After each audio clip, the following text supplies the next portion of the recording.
अज्ञानतिमिरान्धस्य ज्ञानञ्जनशलाकया चक्षुरुन्मीलितं येन तस्मै श्रीगुरुवे नमः। श्री चैतन्य चरितामृत मध्य लीला चैप्टर 17 प्रयास संख्या 32 हम करेंगे। और उससे पहले 31 में हमने सुना कि जब महाप्रभु स्नान कर रहे थे तो गायत्री मंत्र का जप कर रहे थे, तब हाथी उनके सामने आया और महाप्रभु ने तुरंत उन हाथियों पर पानी उछालकर उनसे कृष्ण नाम का उच्चारण करने को कहा। सेई जल बिंदु कणा लागे यार गाए, सेई कृष्ण कृष्ण कहे प्रेमे नाचे गाए।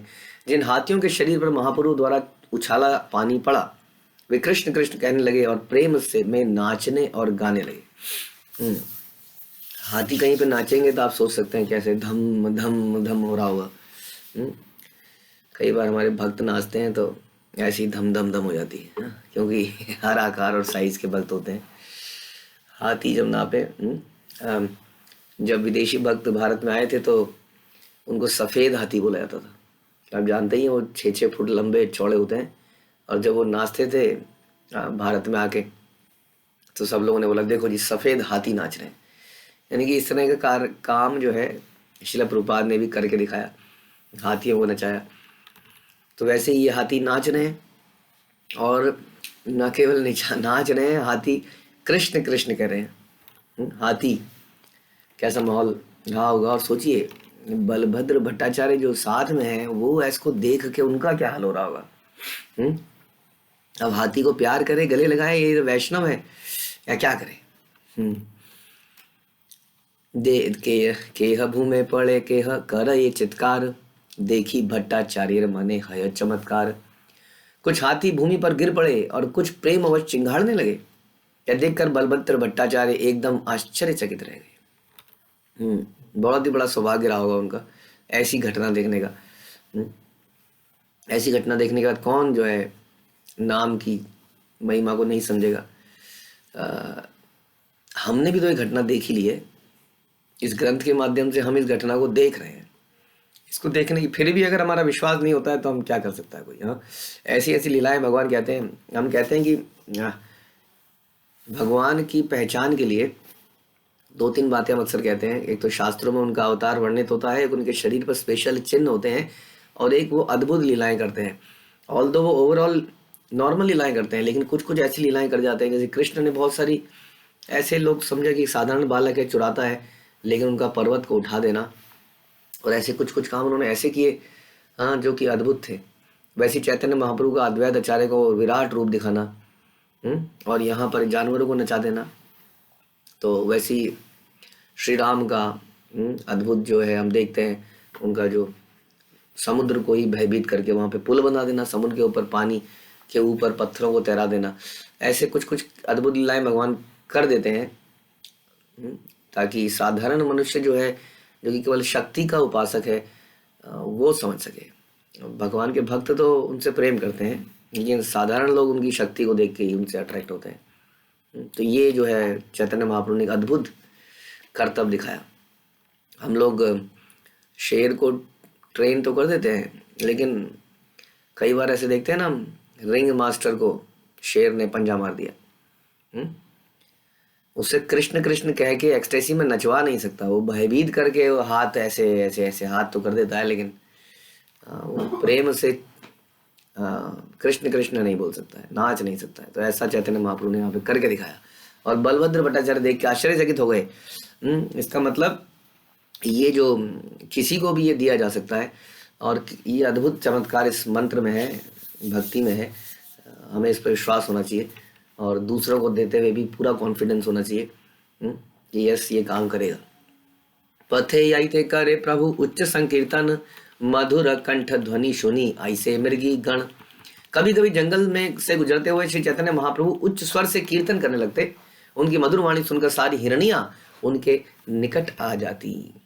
ये फोटो आपने देखा होगा अक्सर, इस्कॉन के कुछ भक्तों द्वारा बनाया हुआ, कि हिरण हिरण्या उनके इनके आसपास आ गए, और चैतन्य महाप्रभु उच्च स्वर में कीर्तन करते हुए जा रहे हैं।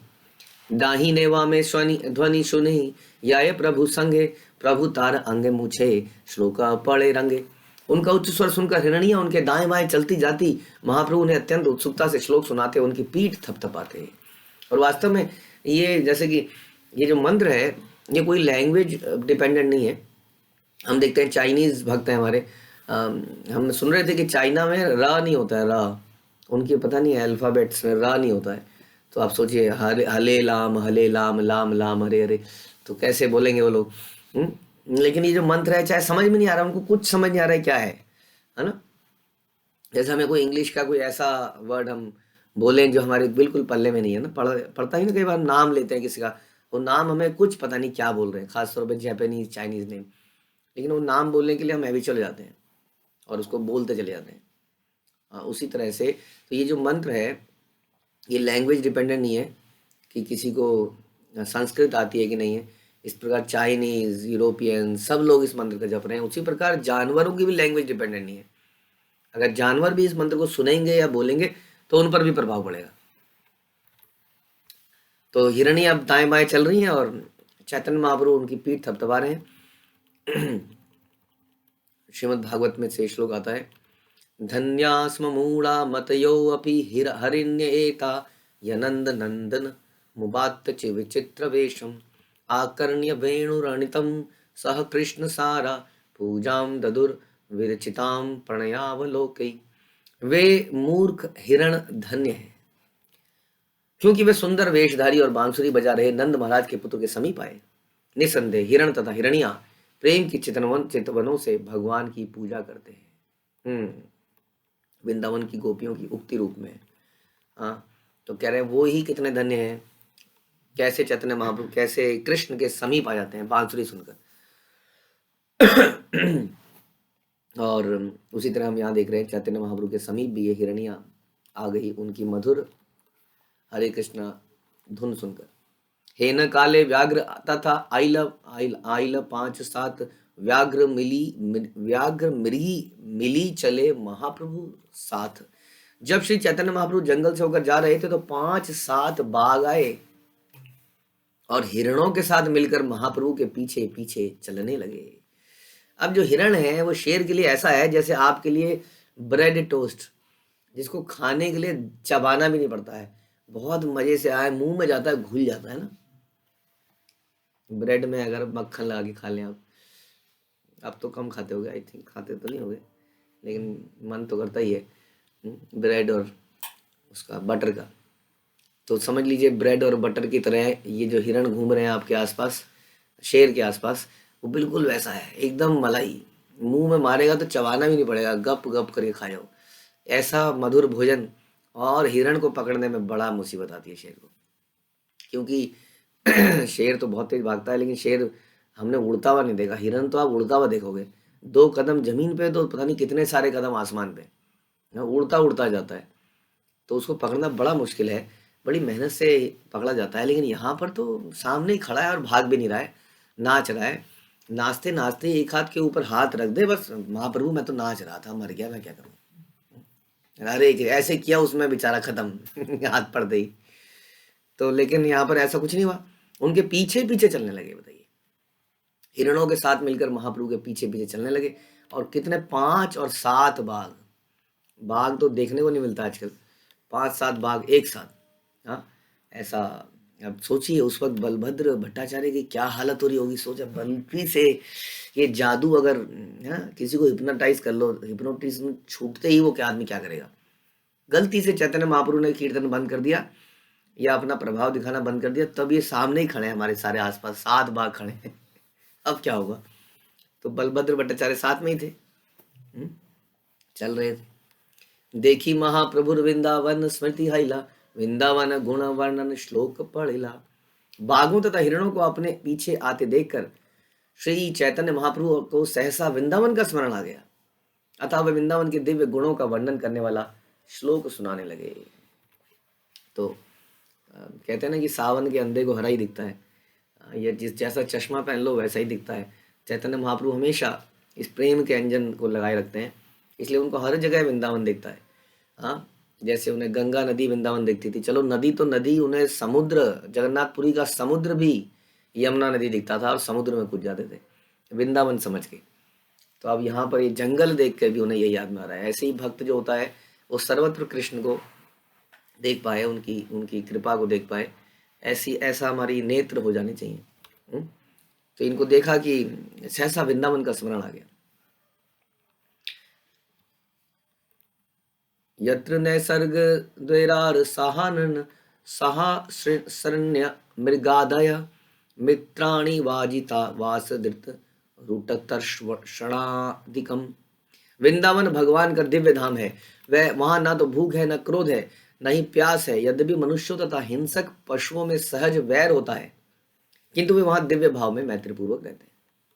वृंदावन वो धाम है जहाँ कोई द्वेष नहीं है आपस में। हाँ, हिरण और हिंसक पशु जैसे मनुष्य हिंसक पशु में जो कि सदा वैर देखता है, वृंदावन की भूमि में वो मैत्री पूर्वक रहते हैं, ऐसा बताया जा रहा है। ना वहाँ क्रोध है, ना ही प्यास है, ना ही भूख है। जनरली इंसान किसी ना किसी भूख के कारण आपस में लड़ता है। वो भूख हो सकती है खाने की, पैसे की, या पद पोजीशन की, पावर की। उसके कारण आपस में द्वेष होता है, इसके पास है मेरे पास क्यों नहीं है, ये ऐसा क्यों कर रहा है, द्वेष। हमेशा हम यही ध्यान रखते हैं कि जैसे कि घर में एक पिता के दो बच्चे हैं, दोनों की थिंकिंग बिल्कुल डिफरेंट हो सकती है, लेकिन अल्टीमेटली दोनों ही जाते हैं ये पिताजी को बहुत प्यार करता है। बस इसी थॉट से दोनों आपस में समन्वित रहते हैं और झगड़ा नहीं करते हैं कि ultimately we are part of one father. हम एक पिता के ही पुत्र हैं, लेकिन जब वो कॉमन फैक्टर को हम भूल जाते हैं तब भाइयों में ज़बरदस्त लड़ाई होती है। जब भूल जाते हैं कि इससे पिताजी को कितना बुरा लगेगा। हाँ, उसी तरह से यदि हम वास्तव में कृष्ण के भक्त हैं तब मुझे नहीं लगता हम किसी भक्त को कष्ट पहुँचाने का प्रयास करेंगे, क्योंकि हम लोगों का जो सेंटर है वो एक ही है। जैसे यहाँ पर जो है हिरण और बाघ, हाथी सब लोग साथ में घूम रहे हैं और एक दूसरे का भोजन भी है यहाँ, तो नेचुरली प्रकृति के हिसाब से तब भी वो एक दूसरे के प्रति हिंसक नहीं है। ऐसी जगह होती है वृंदावन जहाँ पर कोई आपस में द्वेष नहीं होता है। तो ऐसे ही जगह बनाने का हमें प्रयास करना चाहिए। भक्तों में आपस में बहुत सारी एक दूसरे की हमें कमियां दिखती हैं जब हम साथ में रहते हैं, लेकिन हम यही ध्यान में रखते हैं, just think about this Chaitanya Mahaprabhu की ये जो झारखंड लीला है, इसके बारे में चिंतन कीजिए जब भी ऐसा बैर दिमाग में आता है कि कैसे हिरण और बाघ एक साथ रहते हैं। उनका तो जन्म जन्म का बैर है। हाँ, जन्म मृत्यु का सवाल है वहाँ पे, तो वहाँ पर भी लोग अपने बैर को छोड़ देते हैं। तो फिर हम क्या जानवरों से भी नीचे गिर गए?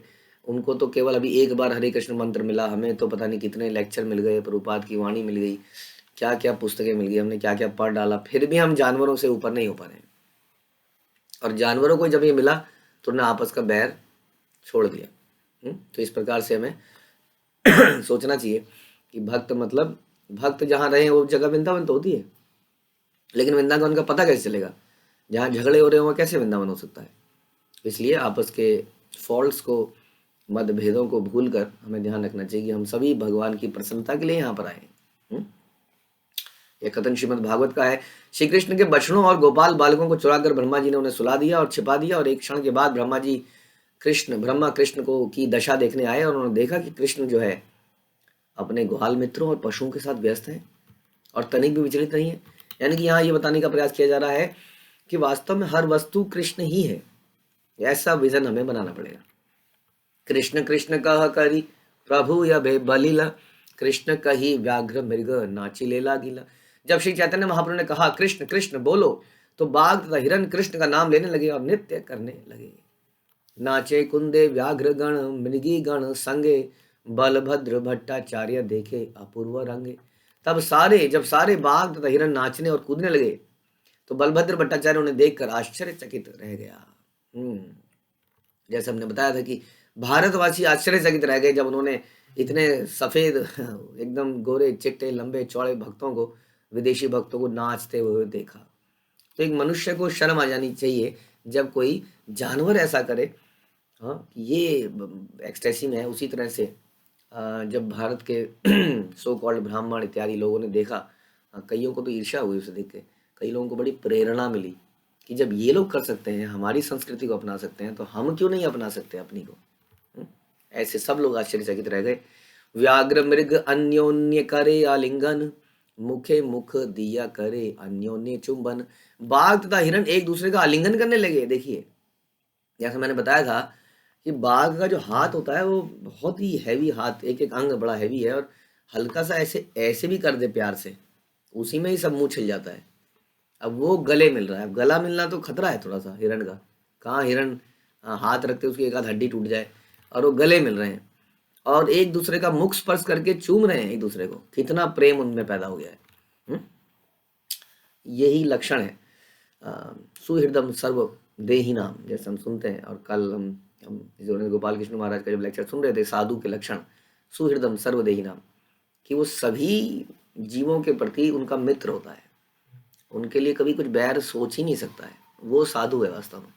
हाँ, तो इसलिए यहाँ देख रहे हैं कि कैसे शेर और ये भी जस्ट बिकॉज कि उन्हें हरिनाम मिला, उन्हें भक्ति मिली, तो उसके कारण आपस में उनका प्रेम संबंध, इतना प्रेम संबंध, गहरा प्रेम संबंध हो गया। हमारे गहरे प्रेम संबंध यदि नहीं है तो इसका मतलब हमारी भक्ति करने के प्रोसेस में कोई प्रॉब्लम है। हम कोई ना कोई अपराध कर रहे हैं जिसके कारण हमारा हृदय कठोर ही रह जा रहा है, वो कोमल बन ही नहीं पा रहा है।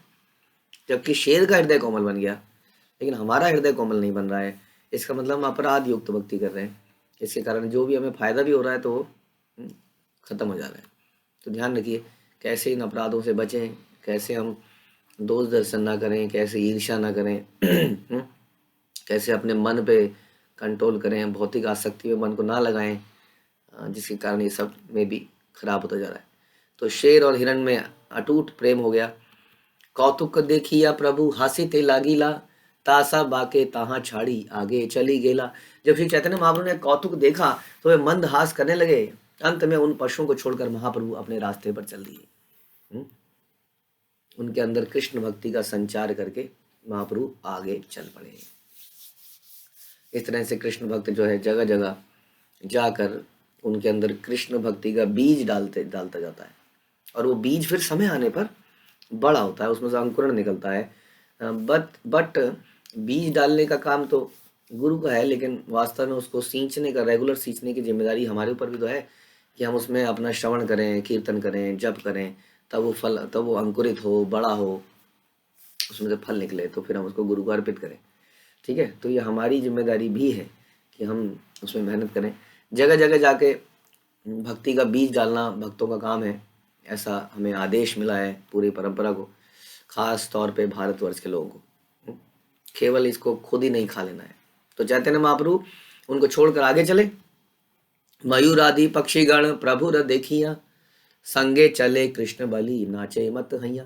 मोर इत्यादि पक्षियों ने चैतन्य महाप्रभु को देखा तो उन्होंने भी कीर्तन करते हुए, नाचते हुए महाप्रभु का पीछा करना शुरू कर दिया। वे सब कृष्ण के पावन नाम से मतवाले हो गए। अब मोर अगर नाचेंगे फिर तो आप लोग, हम सब लोग वहां ही जाएंगे। बाघ वाघ नाच रहे होंगे तो हम शायद दूर ही रहेंगे, लेकिन मोर नाचने लगते हैं। अगेन ये दृश्य हमें वृंदावन में अक्सर दिख जाता है, आज भी मोर नाचते हुए दिख जाते हैं वहां पर, क्योंकि वहाँ अब भी हम सुनते हैं कि नित्य लीलाएं हो रही हैं जो कि हमारी नज़रों से दूर हैं। तो मोर, सब लोग दीवाने होकर, और मोर के साथ तो भगवान की बहुत लीलाएं हैं। जहाँ ऐसी लीलाएं हैं जहाँ पे राधा कृष्ण ने मोर बन के नाचना शुरू किया। मोर कुटीर भी है, हम बरसाने में सुनते हैं। तो मोरों ने नाचते हुए महाप्रभु का पीछा करना शुरू कर दिया।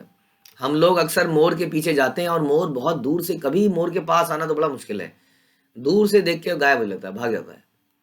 और मोर पीछे आने लगे तो कैसी स्थिति होगी। और नाचते हुए, अपने पंख खोलते हुए चैतन्य महाप्रभु के पीछे पीछे चल रहे हैं, सब मत वाले हो गए हैं। हरि बोल बलि प्रभु करे उच्च ध्वनि, वृक्ष लता प्रफुल्लित सही ध्वनि सुनी। जब महाप्रभु उच्च स्वर से हरि बोल का उच्चारण करते तो सारे वृक्ष तथा लताएं उनकी ध्वनि सुनकर प्रफुल्लित हो जाती। अब आ रही है बात वृक्ष और लताओं की। हाँ, तो पक्षी जानवर तो सब मतवाले हो गए। और ये जंगल ही अद्भुत जंगल बन गया है। अब जो है लताएं और वृक्ष जो है उनकी वो भी ध्वनि सुन रहे हैं तो वो भी प्रफुल्लित हो जा रहे हैं। इसलिए हरिदास ठाकुर से जब चैतन्य महाप्रभु ने पूछा था तो हरिदास ठाकुर ने यही बोला था कि जोर से इसका उच्चारण कीजिए। जोर से क्या कीजिए? हरे कृष्णा कृष्ण कृष्णा हरे हरे, हरे राम राम राम हरे हरे। तो इस प्रकार न केवल जीवित, मतलब जीवित तो हम सभी हैं, न केवल चल प्राणी इसको सुन के असर करते हैं, बल्कि अचल यानी कि जो पेड़ पौधे ये हैं, पक्षी जानवर भी और पेड़ पौधे भी, इन सब पे लाभ मिलता है। इसलिए हरिदास ठाकुर ने कहा जोर से हम जब कीर्तन करेंगे तो सबका लाभ होगा, सभी का लाभ होगा। हरे कृष्ण मंत्र का उच्च स्वर से कीर्तन करना इतना शक्तिशाली है कि वृक्षों लताओं के भी कानों में प्रविष्ट हो सकता है। पशुओं तथा मनुष्य के विषय में तो क्या ही कहना। एक बार महापुरुष ने हरिदास ठाकुर से पूछा था कि पेड़ पौधों का किस तरह उद्धार किया जा सकता है। तब इस पर हरिदास ठाकुर ने कहा कि हरिनाम का उच्च स्वर से कीर्तन करने से केवल पेड़ पौधे अपितु कीड़े मकोड़े और अन्य प्राणी सभी लाभान्वित होंगे। इसलिए हमें इसको करना चाहिए। क्योंकि कीर्तन करने वाले के लिए ही नहीं अपितु सुनने वाले के लिए भी इसका लाभ होता है। जैसे हम हरिनाम संकीर्तन निकालते हैं सड़कों पर, तो व्यक्ति हरे कृष्ण मंत्र का जप करता हो या ना करता हो, पाखंडी भी हो, लेकिन उसके कानों में ये आवाज जा रही है जब हम हरिनाम संकीर्तन निकाल रहे हैं। तो हमारे बच्चे आजकल है ना, अब निकाल ही रहे हैं, संकीर्तन निकालते हैं, बड़े भी निकालते हैं। तो ये सब लोग हरिनाम पे जा रहे हैं, हरिनाम लोगों के कानों में जा रहा है, चाहे वो इसको अपनाएं या न अपनाएं, या उनका लाभ जरूर हो रहा है। झारी खंडे स्थावर जंगम आगे आछे यत कृष्ण नाम दिया कैले प्रेमे ते उन्मत्त। इस तरह झारखंड के वन के सारे चर अचर जीव महाप्रभु द्वारा ध्वनित कृष्ण का पवित्र नाम सुनकर मत वाले हो रहे थे। ये कुछ रिसर्च वगैरह भी हमने सुनी है, लोग कई सारी रिसर्च करते रहते हैं, बहुत समय उनके पास, कि एक पेड़ उन्होंने रखा और उस पेड़ के आसपास कुछ खूब गालियां वालियां दी, कुछ ऐसा किया और ऐसा कुछ, और एक पेड़ के आगे कुछ मधुर ध्वनि चलाई, तो उसकी डेवलपमेंट में बड़ा डिफरेंस था। एक पेड़ मुरझा ही गया जिसके आगे रोज गालियां दी जाती थी। ऐसा कुछ एक्सपेरिमेंट लोग करते रहते हैं ध्वनि से रिलेटेड।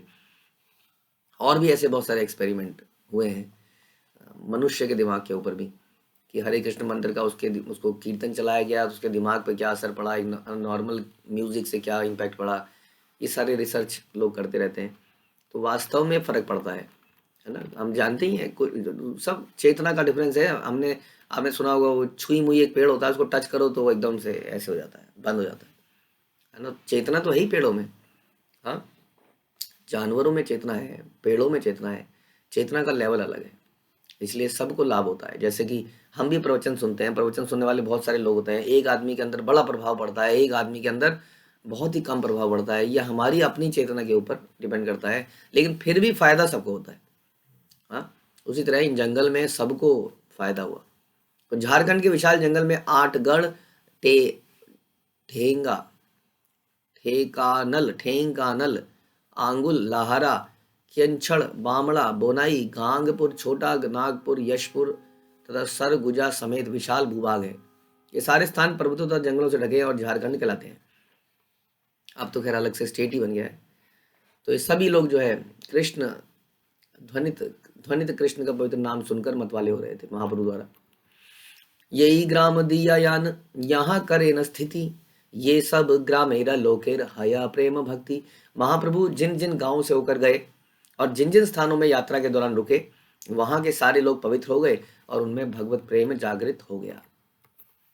तो पवित्र होना, जैसे हम सुनते हैं अक्सर, पवित्र होना ही सबसे इम्पोर्टेंट काम है। और पवित्र होने का मतलब है शरीर से और मन से। मन का पवित्र होना सबसे महत्वपूर्ण है। मन पवित्र होता है जब उसको भगवान के ध्यान में, चिंतन में, श्रवण में, कीर्तन में लगाया जाता है। अदरवाइज मन ही सबसे बड़ा शत्रु है। लेकिन जब ये इस प्रकार से पवित्र हो जाता है तो बड़ा अच्छा मित्र बन जाता है, क्योंकि ये मन ही बड़ी अच्छी अच्छी फीलिंग्स पैदा करता है। हमें कीर्तन सुन के रोना आता है, हम भक्तों के साथ हंसते हैं, खेलते हैं मन के द्वारा ही। तो इसलिए पवित्र होना बड़ा आवश्यक है। इसलिए हमारे पूरे दिन में हमारा प्रयास होना चाहिए कि हम अधिक से अधिक सतोगुणी कार्य करें, ताकि मन में बुरे विचार ना आए। यदि बुरे विचार आते हैं तो तुरंत उनको रिप्लेस करें अच्छे विचारों से, जो हम अक्सर सुनते ही रहते हैं या पढ़ते ही रहते हैं, या हरे कृष्ण महामंत्र के जप से। तो पवित्र जब हम हो जाते हैं तो हमारे हृदय में भगवत प्रेम जागृत होता है। ठीक है, पवित्र हुए बिना नहीं हो पाएगा। इसलिए पवित्र होने के लिए हमें बड़ा प्रयास करना पड़ेगा। इसलिए उसमें से शारीरिक तौर पे भी सवेरे जल्दी उठना, सवेरे जल्दी उठ के जप करना, हाँ, और श्रवण करना। अगेन हम लोग कोशिश करें कि मॉर्निंग जप में अधिक से अधिक लोग शामिल हों। अभी भी बहुत कम लोग हैं जो मॉर्निंग में उठते हैं। हाँ, मैं देख रहा हूँ कि कई पुराने भक्त हैं जो पुराने हो गए, लेकिन फिर भी मॉर्निंग में उठने में अभी भी उनके अंदर उत्साह नहीं है। तो हम उनसे यही बात करते हैं कि ये बड़ा रिस्की है। यदि आप ऐसा नहीं करेंगे तो भक्ति ज़्यादा दिन तक चलेगी नहीं आपकी। क्योंकि फिर पूरे दिन हमारी चेतना दूषित रहती है, फिर हमारी गलतियां दिखती हैं, हर चीज़ में गलतियां दिखती हैं। इसलिए अ, इतना बहुमूल्य रत्न मिलकर भी यदि कोई मॉर्निंग में नहीं उठता है तो कृपण है, कृपण। हम्म, कृपण व्यक्ति है। अ, उसको चिराग मिल गया, माना अलादीन का क्या चिराग, और वो सो रहा है। अब चिराग से तो मांगना था ना बहुत कुछ, वो सो ही रहा है। तो उसी तरह से ये हरे कृष्ण मंत्र मिला है हमें, चिंतामणि, और क्या डिजायर ट्री की तरह जो हर इच्छा पूरी कर सकता है, हमें कहाँ से कहाँ पहुँचा सकता है, लेकिन हम सो रहे हैं। तो शुद्ध होना बड़ा ज़रूरी है। शुद्ध जब होंगे इस प्रकार से तपस्या करके, तब हमारे हृदय में भगवत प्रेम पैदा होगा। ध्यान रखिए, वरना श्रमे भी केवलम। हमें अपनी तपस्या का लेवल बढ़ाना ही चाहिए, जैसे ध्रुव महाराज ने बढ़ाया। तपस्या, तप जो है कभी त्यागना नहीं चाहिए, हम सुनते भी हैं। एक महान व्यक्ति को भी तप नहीं त्यागना चाहिए। तो इसलिए ये सब लोगों का क्या हुआ, ये सब लोग पवित्र हो गए और भगवत प्रेम इनके अंदर जागृत हुआ। केह यदि तार सुख मुखे सुने कृष्ण नाम, तार मुखे आन सुने तार मुखे आन, सबे कृष्ण हरिवली नाचे कांदे हासे, परंपराय वैष्णव हैल सर्वदेशे। यदि किसी ने चैतन्य महाप्रभु के मुख से पवित्र नाम का कीर्तन सुना, और अन्य किसी ने इस व्यक्ति से कीर्तन सुना, और पुनः तीसरे व्यक्ति से और किसी ने सुना, तो इस तरह ये गुरु शिष्य परंपरा के माध्यम से सारे देशों में लोग वैष्णव बन गए। हरि बोल, यही तरीका है। मैंने किसी से सुना, मैंने आपको बताया, आपने सुन के आगे बताया। कई बार हम देखते हैं ये इतनी जबरदस्त चेन बन जाती है, जैसे जैसे कौन सी ट्री मार्केटिंग होती है ना, ट्री मार्केटिंग, कहाँ से व्यक्ति कहाँ जुड़ जाता है। वैसे ही कई बार हमें लगता है, हम सुनते हैं ना कि आप कैसे जुड़े, तो पता लगता है हमने उनको जोड़ा था, उन्होंने उनको जोड़ा, उन्होंने उनको जोड़ा, उन्होंने उनको जोड़ा, उनसे मैं जुड़ गया जी। कहाँ से आदमी कहाँ जुड़ जाता है। हम्म? इसलिए भक्तों का नेटवर्क बड़ा जबरदस्त बनता जा रहा है। तो यहाँ यही बता रहे हैं यहाँ पर कि चैतन्य महाप्रभु के मुख से सुना, हमारे अ, सनातन रूप सनातन भट्ट षड गोस्वामियों ने, और षड गोस्वामी ने आगे नरोत्तम दास, और उनके बाद कितने लोगों ने सुना सुना सुना सुना। हमारी गुरु परंपरा ने सुना, शिला प्रभुपाद से सुना, और शिला प्रभुपाद के शिष्यों ने सुना, उनसे हमने सुना। इस प्रकार ये परंपरा अभी भी चल रही है और ये नाम फैलता जा रहा है। इस प्रकार हर व्यक्ति कृष्ण तथा हरि के नाम का कीर्तन करता, नाचता, रोता और हंसता, और सारे लोग वैष्णव बनते चले गए जहां जहां पर यात्रा करी।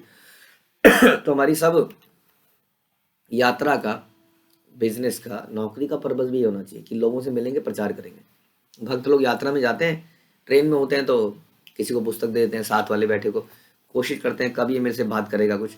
जैसे वो पूछता है, उसके सामने माला निकाल के बोलते हैं, पूछता है ये क्या करते हो आप, बस उसके बाद तो अच्छा हम ये करते हैं, ऐसे करते हैं, अच्छा आपको भी करना है, आपके घर में कौन है, ये कौन है, आप ये लेक्चर क्यों नहीं सुनते हो, ये यूट्यूब पे क्यों नहीं सुनते हो, ये जूम पे क्यों नहीं सुनते हो, आते क्यों नहीं हो, लोकल मंदिर कहाँ है आपके आसपास, वहाँ क्यों नहीं चले जाते हो, हाँ क्या क्या। और धीरे धीरे धीरे यही काम है, चाहे वो नौकरी पे जा रहा हो, चाहे बिजनेस में हो, हमेशा यही काम रहता है। तो चैतन्य महाप्रभु तो वृंदावन हो गए थे यात्रा में, लेकिन उन्होंने सोचा ये रास्ते का सदुपयोग क्यों ना किया जाए, और पूरे रास्ते में वैष्णव बनाते चले गए। यहाँ पर हरे कृष्ण महामंत्र की दिव्य शक्ति का वर्णन हुआ है। पहली बात यह है कि पवित्र नाम का उच्चारण श्री चैतन्य महाप्रभु द्वारा किया जा रहा था। जब कोई व्यक्ति प्रत्यक्ष से सुनता है तो वह शुद्ध हो जाता है, जब अन्य व्यक्ति उस व्यक्ति से सुनता है तो वह भी शुद्ध हो जाता है। ध्यान रखिए। हाँ, इसका मतलब ये नहीं है कि हमने को भी चैतन्य महाप्रभु से ही सुनते तो हम शुद्ध होते, अब क्या करें। यहाँ बता रहे हैं कि जब कोई व्यक्ति उस व्यक्ति से सुनता है जिन्होंने पिछले व्यक्ति से सुना है, तो वो भी शुद्ध हो जाता है। इस तरह शुद्ध भक्तों में शुद्धि की यह प्रक्रिया चलती रहती है कि चैतन्य महाप्रभु पूर्ण पुरुषोत्तम भगवान है और कोई भी उनकी तरह शक्तिशाली नहीं हो सकता। फिर भी कोई किसी शुद्ध भक्त के उच्चारण से हजारों लोग शुद्ध हो सकते हैं। यह शक्ति हर व्यक्ति के भीतर है, हर व्यक्ति के भीतर है, क्योंकि ये तो कृष्ण की शक्ति है वास्तव में। बशर्ते कि वह निरपराध होकर तथा भौतिक स्वार्थ से रहित होकर यह करे। निरपराध होकर, अगेन जैसा हमने बोला, अपराध हमारी शक्ति को खत्म कर देते हैं। अपराध में अगेन वैष्णव की निंदा करना, गुरु की अवज्ञा करना, भौतिक आसक्ति बनाए रखना, इत्यादि इत्यादि बहुत सारे अपराध अब जो हो जाते हैं वैष्णव में, दोष दर्शन करना। तो निरपराध हो अगर यदि हम और अपना स्वार्थ से ना करें तो क्या होगा, कृष्ण हरे कृष्ण महामंत्र का कीर्तन करें तो सबको सब में परिवर्तन आएगा। इस तरह निरपराध भाव से जब कोई शुद्ध भक्त कीर्तन करेगा, दूसरा व्यक्ति वैष्णव बन जाएगा और तब उससे अन्य वैष्णव प्रकट होगा। यही परंपरा पद्धति है। यद्यपि प्रभु लोक संग टेर त्रासे प्रेम गुप्त करेन बाहिरे न प्रकाशे। महाप्रभु ने हमेशा अपने प्रेम भाव का प्रदर्शन नहीं किया। वे लोगों की भीड़ से भयभीत थे, अतः उन्होंने अपने प्रेम को गुप्त रखा, क्योंकि उसको लोग समझ नहीं पाते। हायर मैटर्स की बातें अगर अब अभी तो लोगों के अंदर पशु चेतना है, पशु चेतना से उन्हें मनुष्य बनाना है, फिर भक्त बनाना है, फिर भक्त में भी उनको अच्छा दास बनाना है, दास बना के फिर धीरे धीरे धीरे। तो प्रेम जो है चैतन्य महाप्रभु का गोपियों के लेवल का, वो कौन समझ पाता है इस बात को। इसलिए उसको गुप्त ही रखते थे। तथापि तार दर्शन श्रवण प्रभावे सकल देशेरे लोक हईले वैष्णवे। यद्यपि चैतन्य महाप्रभु ने अपने सहज प्रेम भाव को प्रकट नहीं किया, फिर भी हर व्यक्ति उसे देखकर और सुनकर शुद्ध भक्त बनता चला गया। ऐसे हम सुनते हैं श्रील प्रभुपाद ने कभी भी गोपियों के बारे में आपस में डिस्कशन नहीं किया, गोपियों की लीलाओं के बारे में अक्सर चर्चा नहीं करी। अक्सर चर्चा करी आत्मा के बारे में, जीव के नित्य दास होने के बारे में, चैंटिंग करने के बारे में, चैतन्य महाप्रभु के बारे में। उन्होंने रास लीला का कोई खुल के कभी ऐसा प्रवचन नहीं दिया कि एक हफ्ता रास नृत्य रास लीला पे भागवत सप्ताह, ऐसा नहीं किया उन्होंने। फिर भी समाज में कितने लोग भक्त बन गए, कितने लोग भक्त बन गए। तो यही सबसे इम्पोर्टेंट है, किसको क्या बोलना है, कब कैसे क्या बताना है, ताकि उसकी चेतना धीरे धीरे ऊपर उठ सके। जरूरी नहीं है हमें अपना प्रेम भाव को दूसरों को प्रकट करना है। यदि हम शास्त्रों की वाणी एज इट इज बोलेंगे तो उससे बहुत लाभ होगा। तो सब लोग शुद्ध भक्त बनते गए। श्री रूप गोस्वामी ने चैतन्य महाप्रभु को महावदन्य अवतार कहा है। यद्यपि इस समय श्री चैतन्य महाप्रभु प्रकट रूप में उपस्थित नहीं है, किंतु सारे संसार के लोग उन्हें उनके नाम श्री चैतन्य कृष्ण चैतन्य प्रभु नित्यानंद श्री अद्वैत गदाधर शिवास आदि गौर भक्त वृंद का कीर्तन करके भक्त बनते जा रहे हैं। ऐसा महाप्रभु के पवित्र नाम के प्रेममय कीर्तन के कारण हो रहा है। इसलिए जब भी हम हरे कृष्ण मंत्र जपते हैं तो उस मंत्र के बीच में भी हम चैतन्य महाप्रभु उनके भक्तों का नाम लेते हैं। इसलिए हर माला के बाद हम लोग नेक्स्ट माला करने से पहले क्या करते हैं, जय श्री कृष्ण चैतन्य प्रभु नित्यानंद श्री अद्वैत गदाधर शिवास आदि गौर भक्तवृंद। इस प्रकार हम चैतन्य महाप्रभु और उनके भक्तों की कृपा मांगते हैं और फिर हरे कृष्ण मंत्र का कीर्तन करते हैं। इस प्रकार से ये प्रोसेस इसलिए बनाया गया है। कहा जाता है कि शुद्ध भक्त भगवान का हर क्षण दर्शन कर सकता है, जिसके फलस्वरूप वह भगवत शक्ति से आवेशित रहता है। श्री चैतन्य महाप्रभु 500 वर्ष पूर्वक जो है प्रकट हुए, किंतु यह नहीं कहा जा सकता कि उनकी उपस्थिति के समय हरे कृष्ण महामंत्र जितना शक्तिशाली था अब वह उससे कम शक्तिशाली है। नहीं, आप कैसे कह सकते हैं। जिस संसार में जिस कोने में जा रहे हैं, कल भी मैं एक भक्त से मिल रहा था, आयरलैंड में थे वो शायद। मैंने पूछा कि वहाँ हरिनाम करते हुए लोग दिखते हैं, उन्होंने कहा हाँ। अब सोचिए हरिनाम निकालते हुए वहाँ पे लोग दिख रहे हैं। मुझे लगता नहीं कि संसार का कोई कोना बचा है जहाँ पर भक्त नहीं है और भक्तों ने कीर्तन करना प्रारंभ नहीं कर दिया है। तो ये जो 500 साल पहले जितना ताकतवर था चैतन्य महाप्रभु के डायरेक्ट बोलने के कारण, अब इसमें कोई कम शक्ति नहीं दिख रही है। अब भी इसमें उतनी शक्ति दिख रही है, तभी तो इतना संसार में फैल गया है। तो परंपरा के माध्यम से श्री चैतन्य महाप्रभु का श्रवण करके मनुष्य शुद्ध हो जाता है। इसलिए इस श्लोक में कहा गया कि तथापि तार दर्शन श्रवण प्रभावे। ऐसा नहीं है कि हर व्यक्ति कृष्ण या श्री कृष्ण चैतन्य को प्रकट रूप में देख सकता है, किंतु यदि वो चैतन्य चरितामृत जैसे ग्रंथों तथा शुद्ध वैष्णवों की परंपरा से उनके विषय में श्रवण करता है तो उसके संसारी इच्छाओं तथा निजी स्वार्थ से रहित शुद्ध वैष्णव बनने में कोई बाधा नहीं। शुद्ध वैष्णव की डेफिनेशन बता रहे हैं प्रभुपाद, क्या? संसारी इच्छाएं और निजी स्वार्थ। और सोचिए जब आप लोग वैष्णव का संग करते हैं तो बड़ा सतर्क रहना चाहिए। इसलिए कहते हैं आपको देखना चाहिए कौन सा वैष्णव ऐसा है जिसकी सांसारिक इच्छाएं हैं, क्या हमें उसके साथ एसोसिएट करना चाहिए। क्योंकि भक्ति करते हुए सांसारिक अटैचमेंट बना के रखना ये एक वन ऑफ द अपराध है, ऑफेंस। इसलिए हम देखते हैं कि कई भक्त जो है भक्ति तो कर रहे हैं, लेकिन कई सारी भौतिक इच्छाएं उन्हीं में इर्द गिर्द, उन्हीं में लोटपोट हो रहे हैं। यदि हम उनका संग करेंगे तो हम खतरे में हैं। वो भक्त अच्छे हैं, वो भी उठने का प्रयास कर रहे हैं, तो उनसे घृणा करने की बात नहीं है, लेकिन अपना संग अपने से उन्नत व्यक्ति का करेंगे तो हमारी भी चेतना बढ़ेगी। क्योंकि अल्टीमेटली यहाँ पे बताया जा रहा है कि संसारी इच्छाओं और निजी स्वार्थों से रहित जो व्यक्ति है वही शुद्ध वैष्णव है। हालांकि वो बताया जा रहा है यहाँ पर कि यदि वो परंपरा से इस प्रकार से सुनेगा, चैतन्य चरितामृत सुनेगा, यहाँ बोल रहे हैं ना, चैतन्य चरितामृत जैसे ग्रंथों तथा शुद्ध वैष्णव की परंपरा से उनके विषय में श्रवण करता है, तो उसके अंदर से ये सारी चीजें चली जाएंगी। इसलिए घृणा करने की बात नहीं है किसी से। हम घृणा करते हैं पाप से, ना कि पाप करने वाले व्यक्ति से। और उसके पाप को अगर उस व्यक्ति से हटा दिया जाए तो व्यक्ति तो सच्चिदानंद स्वरूप ही तो है, भगवान का ही तो अंश है। इसलिए हम लोग व्यक्तियों से नफरत नहीं करते हैं, लेकिन हाँ उनकी उनकी एक्टिविटी से कर सकते हैं, और हम चाहते हैं कि उनकी एक्टिविटीज शुद्ध हो जाए। इसलिए पहचान कीजिए पहले। अगर हम भी उनके साथ घुल मिल गए, उनके जैसे ही हो गए, तो कैसे शुद्धता आएगी। तो शुद्ध बनने के लिए हम सभी अपने अंदर झांके पहले। तो क्या मेरे अंदर संसारी इच्छाएं हैं? क्या मेरे अंदर अभी भी निजी स्वार्थ हैं?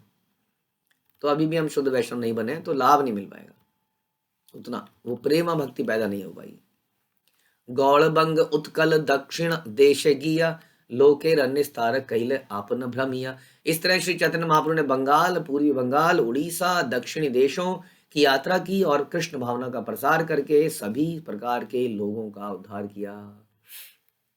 आप जानते ही हैं कि जब साउथ इंडिया यात्रा हुई थी, तब भी चैतन्य महाप्रभु ने सारे के नीचे के भारत के सारे लोगों को भक्त बनाया, और अब समझ लीजिए उत्तर भारत की तरफ जा रहे हैं और वहां के भी सारे लोगों को भक्त बनाते जा रहे हैं। जैसा कि अब चैतन्य महाप्रभु के भक्त इसको आगे बढ़ा रहे हैं। मथुरा याई बारे छले, आसे न झारी खंड, भिल्ल प्राय लोक तहा परम पाषंड। जब मथुरा जाते हुए महाप्रभु झारीखंड आए तो उन्होंने देखा कि वहां के लोग लगभग असभ्य थे और भगवत भावना से विहीन थे। भिल्ल, भिल्ल शब्द भीलों की जाति के लिए आया है। ये भील काले अफ्रीकी जैसे होते हैं, शूद्रों से भी निम्न है। ऐसे लोग प्राय जंगलों में रहते हैं, और इन्हीं से चैतन्य महाप्रभु की भेंट हुई। यानी कि किन लोगों को ये भगवत प्रेम मिला है, जो बिल्कुल यहाँ पर खासतौर पर झारखंड में, जो बिल्कुल जानवर सदृश थे, कोई सिविलाइजेशन का कोई लक्षण नहीं था। ऐसे ही घूमते थे वहाँ पर, बहुत ही निम्न कैटेगरी के लोग थे। लेकिन नाम प्रेम दिया कैल सबार निस्तार, चैतन्येरा गुण लीला बूझे शक्तिकार। श्री चैतन्य महाप्रभु ने भीलों को भी पवित्र नाम का कीर्तन करने और दिव्य प्रेम पद तक ऊपर उठने का अवसर प्रदान किया। इस तरह उन्होंने सबका उद्धार किया। भला महाप्रभु की दिव्य लीलाओं को समझ पाने की शक्ति किसमें? इसी प्रकार से भगवान के जो हमारे भक्त हैं, खासतौर पर प्रभुपाद के जो फॉलोअर्स हैं, हम देखते हैं कि शहरों में और गांवों में, जेलों में जाकर प्रवचन कर रहे हैं, और सभी को कर रहे हैं, चाहे कोई बोझा ढोने वाला व्यक्ति हो, या कारों में चलने वाला व्यक्ति हो। आज हम ऐसा देख रहे हैं, कोई परहेज नहीं है, किसी के प्रति कोई वो नहीं है, कोई भी जो मिल रहा है उसी को बोल रहे हैं। यही चैतन्य महाप्रभु ने हमें सिखाया, यारे देख तारे कहा कृष्ण उपदेश। जो भी मिले प्रयास तो करना ही है। आगे बन पाए ना बन पाए उसमें बहुत सारी चीजें हैं, लेकिन हमें सबके प्रति प्रयास करना है। यहाँ पर भीलों को भी पवित्र नाम का कीर्तन करने और दिव्य प्रेम पर उठने के अवसर प्रदान किया और सबका उद्धार किया। तो इसी प्रकार से चैतन्य महाप्रभु के दया के परिणाम स्वरूप हम अनुभव कर रहे हैं कि अफ्रीका के लोग अन्य वैष्णवों की तरह कृष्ण भावना में स्वीकार करने, नाचने, गाने और प्रसाद ग्रहण करने लगे हैं। यह महाप्रभु की शक्ति का फल है। सारे जगत में यह शक्ति किस तरह कार्य कर रही है, इसे कौन समझ सकता है वास्तव में। और अभी हमने रिसेंटली देखा गोपाल कृष्ण महाराज की व्यास पूजा में कि चाइनीज भक्तों ने आके कीर्तन किया। जहाँ पर क्या ना बिल्कुल डिफरेंट कल्चर है, वहाँ पर भी अब हम देख रहे हैं। अफ्रीका वगैरह में तो उसी वक्त इतना क्रांति आ गई थी शिला प्रभुपाद के समय पर। आप देखिए, तो आई थिंक प्रभुपाद ने कहीं पर बोला है कि जब चाइना भक्ति करेगा तो एक ज़बरदस्त भक्ति करेगा। तो अब हम वहाँ के लोगों को भी परिवर्तित होते हुए देख रहे हैं। तो इस प्रकार से ये अद्भुत परंपरा है, इसमें शक्ति का संचार हो रहा है गुरु शिष्य परंपरा से। यदि हम इसमें क्या करेंगे, निस्वार्थ भाव से भौतिक आसक्ति को छोड़कर यदि हम इसका प्रचार करेंगे तो इसके अद्भुत फल हम देखेंगे। श्रील प्रभुपाद की जय, श्री चैतन्य चरितामृत की जय, श्री कृष्णदास कविराज की जय।